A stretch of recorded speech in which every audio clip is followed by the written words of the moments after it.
Thank you very much. Good afternoon, ladies and gentlemen. First of all, I would like to thank the organizers of this conference for inviting Canada Ukraine Chamber of Commerce to speak on some of the economic issues. You probably heard enough about politics, so now we'll talk a little bit about economy, business.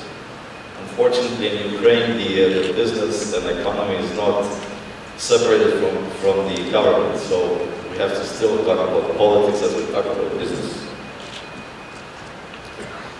Today I actually wear two hats as president of Canada Ukraine Chamber of Commerce and also as president of Shelton Petroleum, a company which is involved in oil and gas business in Ukraine for quite a few years. I just would like to say again, and it was mentioned a few times, energy business in Ukraine is very tricky. It was very tricky under President Kuchma, became even more tricky under President Yushchenko, and now it's extremely tricky under President Yanukovych. The way it's going up and up and up to the more extreme, I'm not sure what's going to happen in the next round of the government. I was asked to speak about problems in doing business in Ukraine. However, I would like to combine this with an energy sector which is very critical and, as you know, very crucial in Ukraine right now. Since Morgan had a little spiel on US-Ukraine Business Council, I have to do a couple of words of Canada Ukraine Chamber of Commerce. The Chamber is a privately led initiative whose purpose is to facilitate trade and investment relations between Ukraine and Canada by organizing and sponsoring trade missions, seminars, and trade conferences, in addition to offering access to specific areas of business expertise and consulting resources to both the business communities in Canada and Ukraine. We have about 120 member companies, with about 25% of the companies in the chamber doing business in Ukraine. That varies from various sectors, companies like Black Iron in ore mining in Ukraine, Eastern Coal in coal mining in Ukraine, Shelton, CUF, 3P, Energy, these are oil and gas companies, to companies like G8, Canadian Land for Developments, which are involved in actually development and construction in Ukraine. I would like to also mention that out of the 120 or so companies, majority of them are small and medium-sized enterprises. And yesterday, listening to Minister Oda, we would love to have an opportunity to work with Zenon on actually helping and developing small and medium businesses in Ukraine, which is very much underdeveloped. Okay, so let's move on to energy sector in Ukraine. The overall message is that Ukraine has the potential to transform specifically its natural gas industry by enacting the right policies. The geological potential exists for Ukraine to produce much more volume of gas than it does today, and with the right demand-side measures, even to reach self-sufficiency in natural gas. Can you imagine if Ukraine became self-sufficient? No more worries about the deliveries of gas from Russia. Achieving this goal will only be possible, however, with much larger flows of investment into gas exploration and development business. And this investment can be expected only if today's industry structure, the regulatory climate, are reformed to attract private sector involvement from both domestic and international sources. It is clear that Ukraine's natural gas resources potential is very large, certainly much larger than commonly perceived. Ukraine's gas potential will be produced from several distinct sources. One of them is using advanced recovery from field storing production. And don't forget, Ukraine at one point was the largest producers of oil in the former Soviet Union. We're talking not that many years back, in the 50s and the 60s. Development of discoveries is currently considered marginal. Exploration for new accumulations within existing conventional plays in the areas of southern Ukraine, including the offshore of Black Sea and Azov Sea. And then obviously there's the unconventional gas resources, including both shale gas and coal bed methane. As you probably heard, there is some development on the shale gas area right now in Ukraine, and the tenders have been called for development of shale gas properties, two of them, one in western Ukraine and one in eastern Ukraine. I understand, Morgan, correct me if I'm wrong, but ExxonMobil, Chevron, and all the other big oil and gas companies are interested to get involved in this development. We will see how the tender proceeds and who will eventually win. Another Venko company or whoever. They've already got it set up. Regardless of the source, Ukraine's ability to achieve its potential will depend heavily on the extent to which modern technologies for seismic evaluation, drilling, completion, and production management are applied. And here the Canadian and US companies have tremendous opportunity. Canada and US develop new technologies in horizontal drilling and fracking that can tremendously increase production in Ukraine. This in turn will depend mainly on the attractiveness of the investment climate for exploration and production in Ukraine. There is limited capital available, and it flows usually where the investment climate is attractive. Unfortunately, Ukraine right now is not the most attractive. There are estimates that Ukraine can produce by 2035 about 7 to 8 billion cubic meters of gas from its territory. Right now it produces about 20 billion cubic meters. But it does require investment in upstream gas development. And right now this investment is around 1 billion in order to achieve the 70, 80 billion. We're talking about an investment of $10 billion annually. Ukraine has extensive gas transportation system, which includes nearly 40,000 kilometers of pipeline, 74 compressor stations, and 32 billion cubic meters of active storage capacity, which is one of the largest, or maybe the largest in Europe at all. And this is really a core asset for Ukraine in terms of both its strategic importance and its economic value. It is absolutely crucial for Ukraine to reinforce the central importance of the transit system for Russian gas exports and European gas supply. One mechanism that has been proposed in this regard is transfer of trunk pipeline ownership and operations to a Ukrainian-led consortium in which both Russia and the European Union would take minority shareholding. Such an arrangement would require obviously consensus on a wide range of legal and commercial issues, but I think we can not avoid it if we want the pipeline system to at all survive. Ukraine's domestic gas market was designed for an era of cheap gas that no longer exists. In the old days, nobody cared about how much you use and how much you pay. It was pretty well all for free.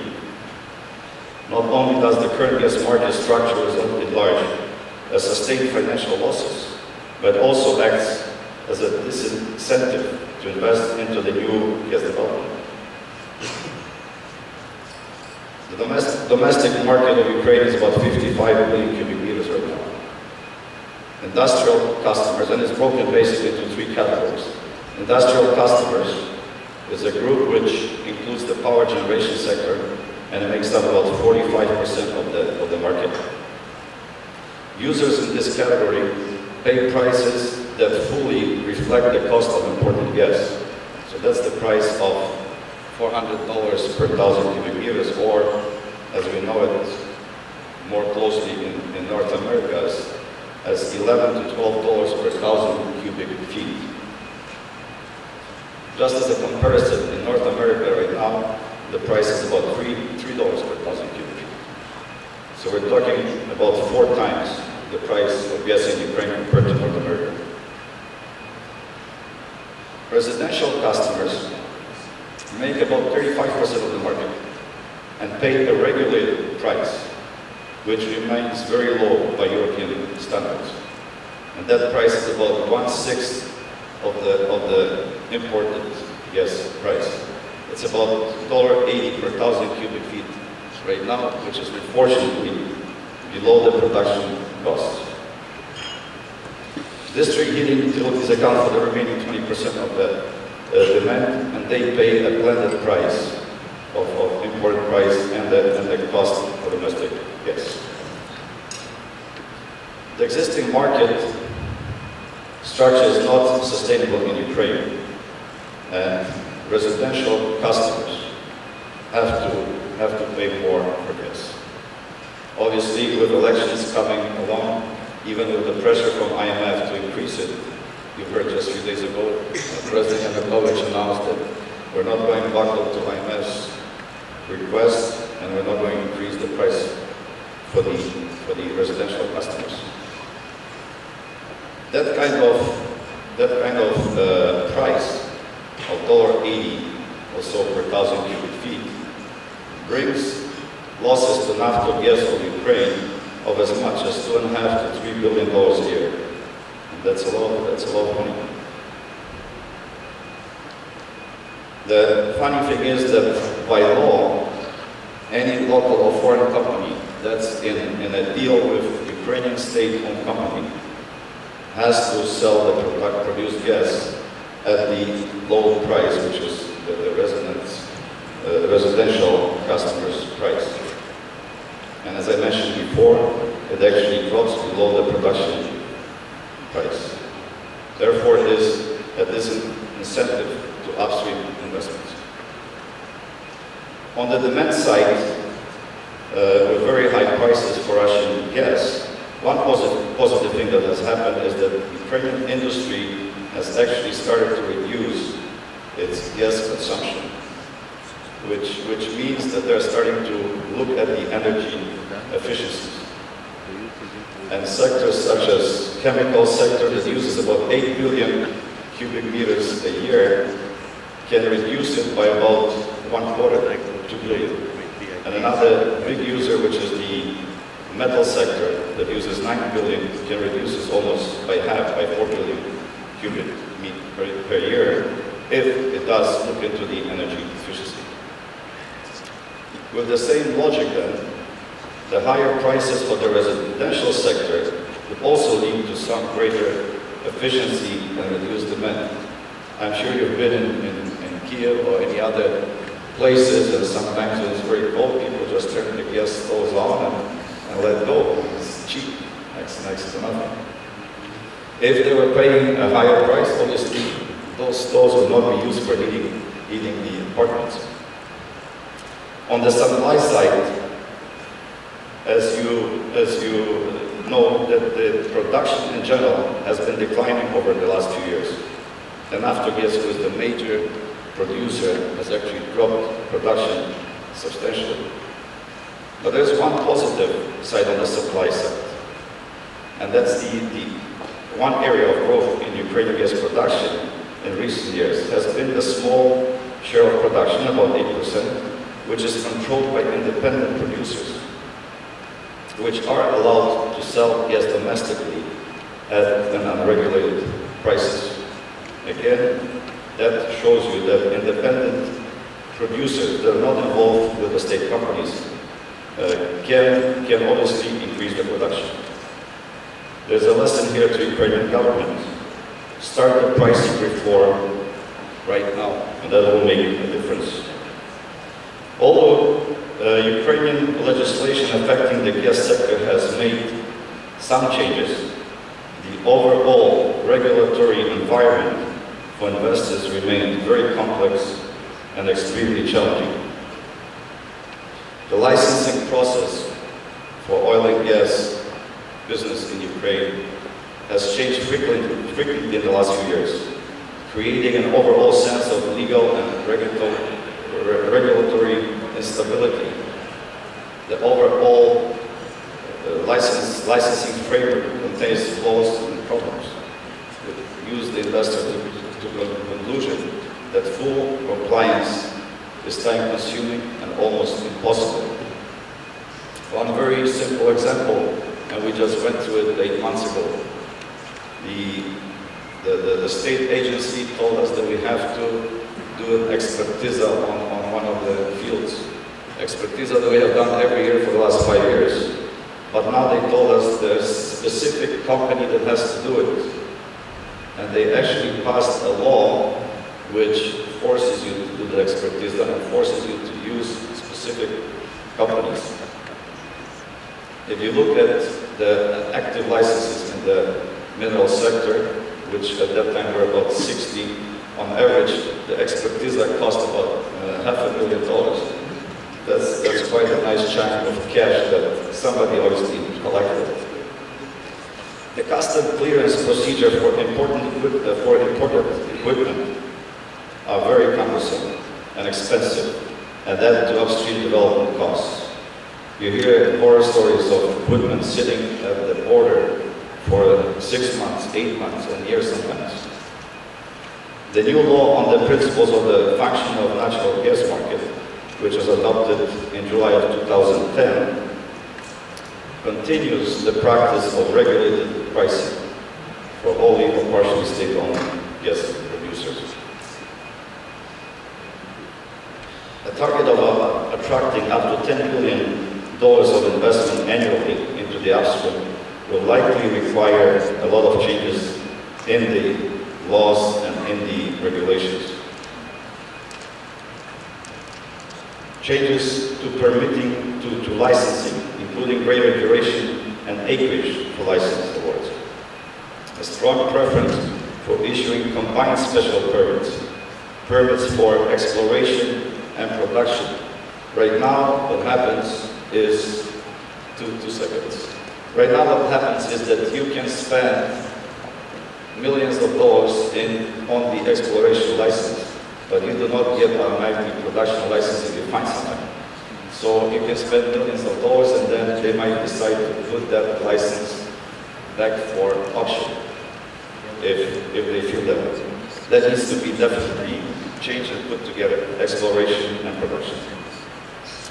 The stability of the permits has to be certainly normal. The licenses are given, licenses are taken away. There's always problem with the licenses. Increasing significantly the time allowed for submission of bidding documents at the license auctions. One of the problems is that they will announce auctions, but they will let the foreign companies know that it's open for a couple of weeks, you have to submit all the documents. In the meantime, they create their own companies, and their companies prepare the documents for half a year, so obviously their bid is much better and much stronger. That has to be extended and open. Making access to exploration data has to be made easier. It's next to impossible to find data in Ukraine, geological data. Simplifying procedure for importing equipment and reducing custom duties on new technology is also very critical. And introducing an internationally competitive system of royalties. The royalties in Ukraine in oil are now over 50% of the sale price. In gas, it's a little bit more reasonable, but it has to be below 10% before investment will flow. And my last comment is that everyone knows that Ukraine has a huge energy potential.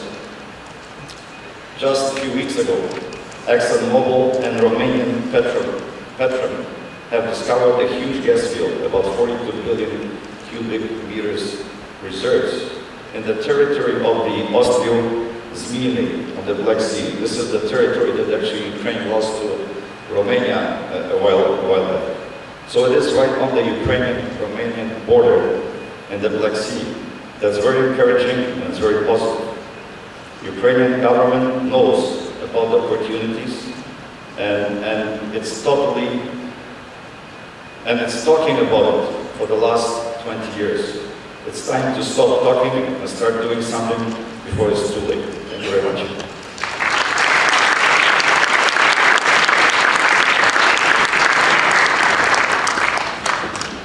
Zenon, thank you very much. We appreciate the work that you've done to help develop energy and gain investments in Ukraine.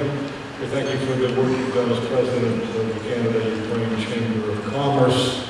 We need a lot more international chambers of commerce on behalf of Ukraine. There's only 4 or 5 of them around the world. And we need a lot stronger chambers of commerce inside Ukraine. Many of you who work with private voluntary organizations, NGOs, we hope we work more to develop chambers of commerce in Ukrainian cities and Ukrainian regions who will speak up for business and lobby for business. And we need many more Western governments who, through their AID organizations, will make grants to organizations to help start local chambers of commerce, because business community out in the regions is not well represented at all. They get run over. And of course, there's lots of businesses doing very well in Ukraine, lots of industries that are developing. It's a great market. We don't want to be too negative, but when you compare it to the potential that Ukraine has, then it's always an interesting comparison. So as you said, the Ukraine government 2 years ago, in an agreement with the U.S. government, said that they would open up their energy, they would bring in some companies, and they would move forward, which seems to be a no-brainer. Marathon was there 3 years and left. ExxonMobil is flying people in every week and wants a major contract that doesn't have one. Same way with Chevron. ConocoPhillips has never even been there. Shell has like 200 service stations, but not a major contract. And of course, Vanco got a contract, but there's no drilling in the Black Sea yet.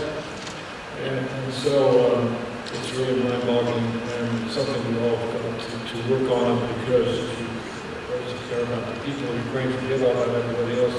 They need more energy efficiency, they need more energy, and it's an area which we all have to continue to work on. So now, as a discussant for this panel, we have with us a young gentleman that I met several years ago, and he was studying in Washington. He's one of what I consider a group of young, outstanding Ukrainians on which we base the future of Ukraine. He's a visiting scholar now at George Washington University. He was involved with Radio Free Europe for a while, and actually was back in Ukraine and then studied here in Canada, or was he a professor here in Canada? No, not in Canada. I did my postdoctoral at the University of Toronto. Oh, okay. But let's welcome Serhey Kudelia and your presentation, sir. Thank you.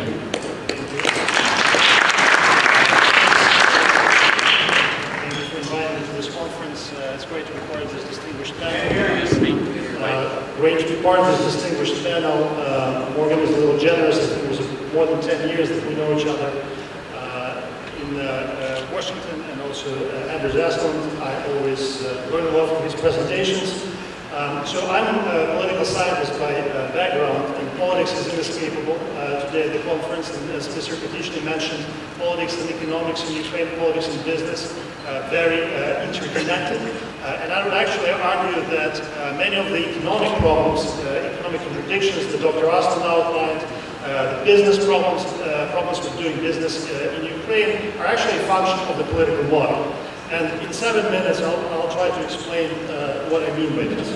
So the first point is related to the buzzword, the most popular term that is used very frequently now by Ukrainian public officials. Yanukovych inserts it in every of his speeches. It is the term modernization, economic modernization. That's what he argues is actually he's doing in Ukraine, obviously borrowed from Dmitry Medvedev, the modernizer-in-chief of Russia, but really refers to the model that has been tried in Asia, in some Latin American countries, the model of authoritarian organization, where you basically try to develop the state through the concentration of power in the hands of one person and centralizing authority to implement economic reforms. And not surprisingly, of course, Lee Kuan Yew from Singapore is one of the most favored people now in role models for Ukrainian public officials. Azarov last summer went to Singapore, met Lee Kuan Yew personally, and then in August he was telling how much good advice he received from Lee Kuan Yew, and one of the advice was actually to get rid of Yulia Tymoshenko, because Lee Kuan Yew supposedly said she was too destructive for economic reforms. So surprise, surprise, 2 months later, Yulia Tymoshenko is convicted and jailed for 7 years. But this is probably the only advice that Ukrainian public officials are getting from the Asian tigers, so-called Asian tigers, how to suppress the opposition.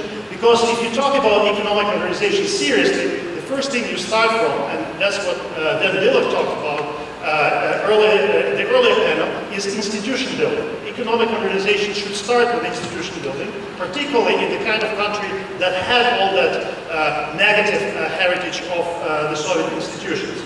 So in reality, what we see in Ukraine now is actually the institutional destruction.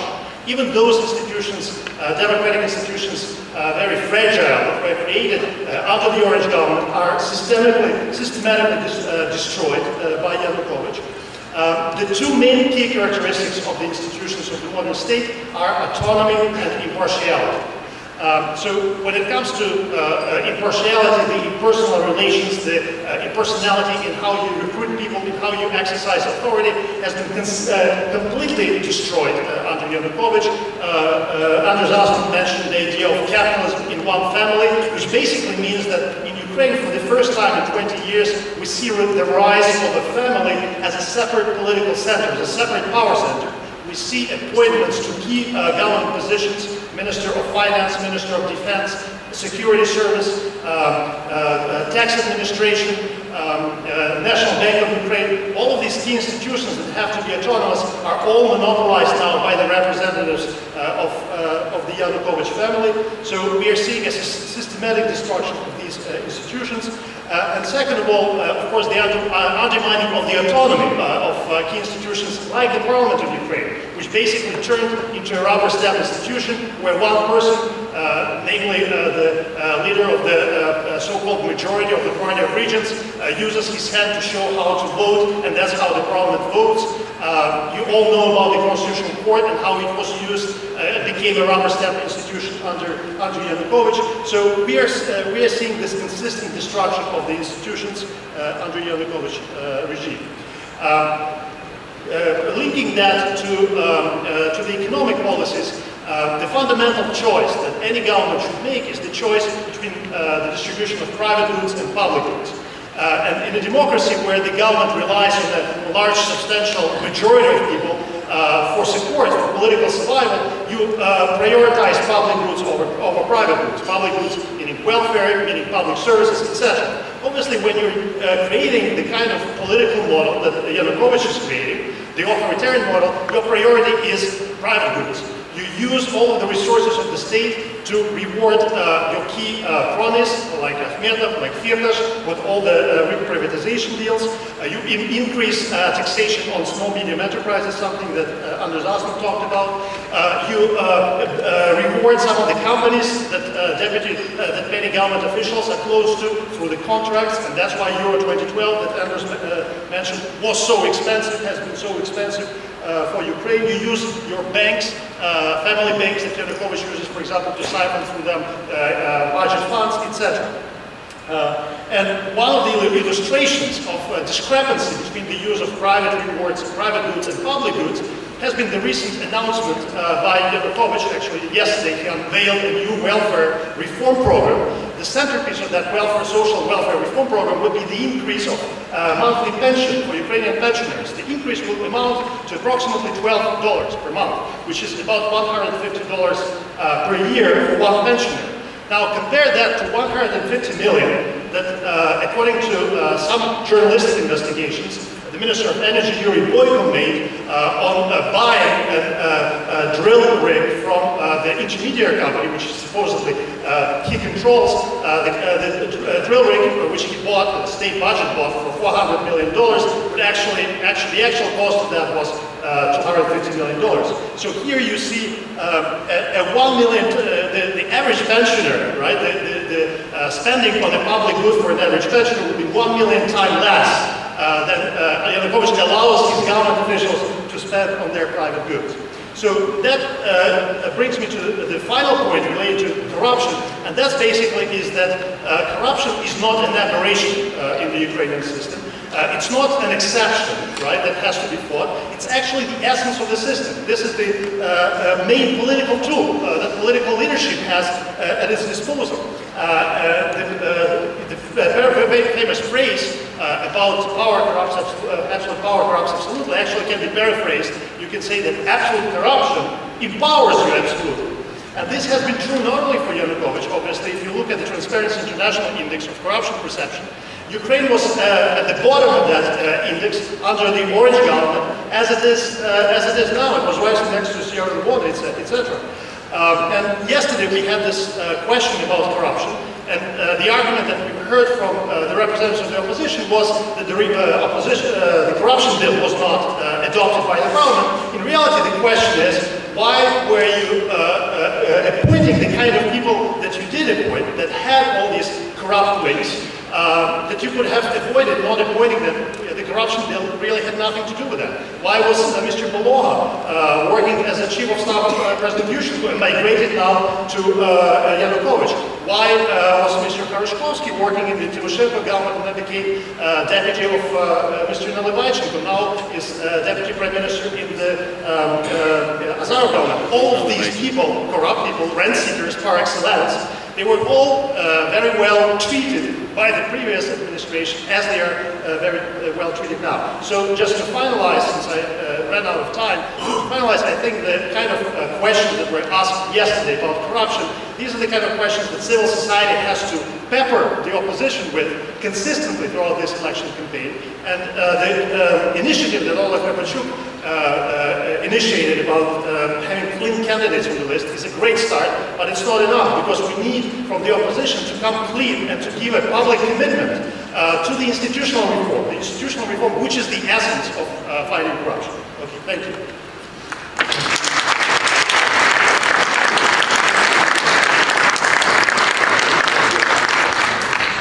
Thank you very much for your comments. Right on target, much appreciated. Anders, one quick question for you before we start.